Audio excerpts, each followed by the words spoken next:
UP বা Bihar politically totally একটা milestone হয় আমার ইন্ডিয়ার কারণে বা নেশনের কারণে অর্থাৎ যেহেতু পলিটিক্যালি লার্জেস্ট স্টেট হয় আর তাতে যেতিয়া ইমান ভাল রেজাল্ট কৰিছে বিজেপিয়ে এই ৰেজাল্টটো আমাৰ অসমত বা আমি নট অনলি অসম এণ্টায়াৰ ইণ্ডিয়াত আমি ক'ব পাৰোঁ যে আগন্তুক যিমান যি ইলেকশ্যন হৈ থাকিব ইয়াতে গুড এটা ভাল প্ৰভাৱ পৰিব আৰু ভেৰি পাৰ্টিকুলাৰলি মই অসমৰ বিষয়ে যদি কওঁ অসমতো আগৰ পৰাই আমাৰ honourable chief minister doctor Himanta Biswa Sarma plus আমাৰ আৰু দলীয় যিমান কাৰ্যকৰ্তা আছে যেনে দিলীপ শইকীয়া ডাঙৰীয়া সৰ্বানন্দ সোণোৱাল ডাঙৰীয়া আৰু অন্যান্য যিমান আছে সবৰ অধীনত যিটো আমাৰ বিজেপিৰ টিম চলি আছে ইমান ষ্ট্ৰং ইমান মজবুত আছে আৰু এইবাৰ আমাৰ কাৰণে আৰু ভাল হ'ল যে মানে কি কংগ্ৰেছে যিটো ক'ব বিচাৰি আছে বা কৰিব বিচাৰিছে বা কৈ আছে তেওঁলোকৰ কথা কংগ্ৰেছটো ইয়াতে আমাৰ যিটো মোৰ যিটো যে অভিমত যিটো ইয়াতে মই এইটো ক'ব বিচাৰিছোঁ যে কংগ্ৰেছ ইয়াতে একো কৰিব লগা নাই কাৰণ 2026 যিটো ইলেকশ্যন হ'ব আপোনাক মই দৃঢ়তাৰে ক'ব পাৰোঁ আমি মোটামুটি 100+ সিট পাম আৰু 100+ সিট পাম আৰু আমি এককভাৱে অসমত আমি বিজেপি গভৰ্ণমেণ্ট কৰিম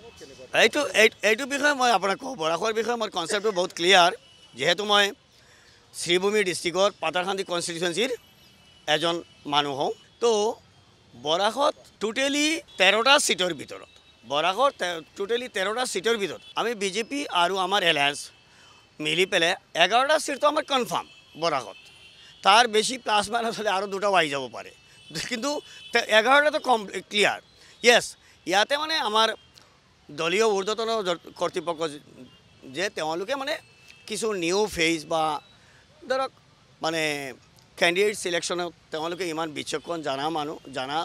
হয় এক্সপিৰিয়েঞ্চ থকা হয় সবে জানি বুজি মানে ভাল কেণ্ডিডেট বুজি পেলাই দিব কনষ্টিটুৱেঞ্চি ৱাইজ কিন্তু মানে প্ৰপাৰলি যদি আমাৰ সিলেকশ্যন হয় 11টা সিট বিজেপিৰ কনফাৰ্ম আৰু ভাগ্য ভাল থাকিলে আৰু এটা পাই যাম আমি এইটো সঁচা কথা ক'বলৈ হ'লে এইটো আমি এনেকৈ ক'ম এইটো অনলি ওপৰতে শক্তিশালী কৈ আছে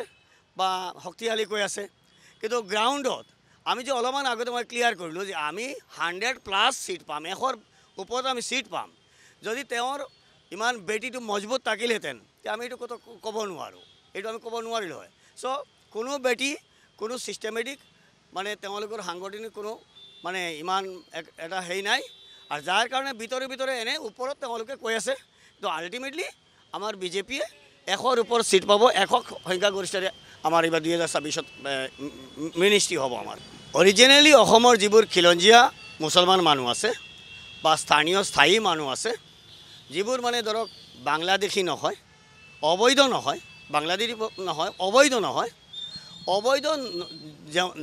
যিবোৰ মুছলমান নহয় তেওঁলোকে কোনোদিনও নিবিচাৰে যে মানে কি অবৈধটো ইয়াতে থাকক আৰু অবৈধ চাব ইয়াতে মুছলমান বুলি কথা নাই মুছলমানৰ যিটো মানে চৰকাৰে যিটো ব্যৱস্থা লোৱাৰ এইটো ল'ব ইয়াতে মানে কোনো মুছলমানে বেয়া নাপায় আৰু এইবোৰ যিটো এটা এটমছফিয়াৰ কৈ আছে যে আজি চাব এইটো বিষয়ে মই ক'ব বিচাৰোঁ যে ছাপ'জ মোৰ সমষ্টি পাতাৰকান্দিত মই গৈ তাতে কেম্পেইন কৰি আছোঁ মানুহৰ ঘৰে যাই আছোঁ সব যাই আছোঁ তাতে আমাৰ লগত হিন্দু মুছলমান সব মানুহ আছে সব মানুহবোৰে ঘৰত নি পেলাই আদৰ আপ্যায়ন কৰি আছে কথা পাতিছে সহযোগ কৰি আছে তেওঁলোকে যদি সঁচাকৈ বেয়া পালে হয় তেতিয়াহ'লে মানে আমাৰ বিজেপি দলৰ লগত নাথাকিলে বৰং মই কিছুমান এৰিয়াত গৈ ইমান শুনি আছোঁ যে বিজেপিয়ে দলে আমাৰ যিটো